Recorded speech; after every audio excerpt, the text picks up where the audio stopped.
असं म्हणतात की सकाळचा नाश्ता हा भरपूर प्रोटीनयुक्त असावा आणि मुगामध्ये सगळ्यात जास्त प्रोटीन आहेत आणि नेहमीचे डोसे करण्यासाठी पीठ आंबवा वगैरे खूप सारे उपद्व्याप करावे लागतात. त्यापेक्षा हा मुगाचा डोसा आहे तो एकदम झटपट आणि टेस्टीसुद्धा आहे आणि भरपूर पौष्टिकसुद्धा आहे. हिरवे मूग 5-6 तास भिजत घालायचे आहेत. भिजत घालताना त्याच्यामध्ये 1 चमचा तांदूळ टाकायचे आहेत. नंतर त्याच्यामध्ये आलं, मिरची, लसूण, कोथिंबीर, मीठ आणि थोडंसं पाणी टाकायचं. एकदम बारीक असं वाटून घ्यायचं आहे.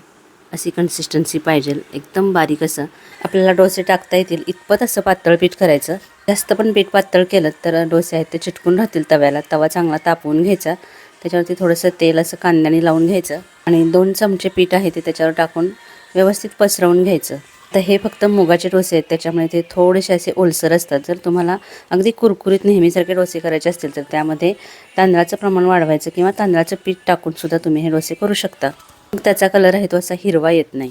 झटपट टेस्टी असे बनणारे डोसे दह्याबरोबर खूप छान लागतात. Like, share, subscribe.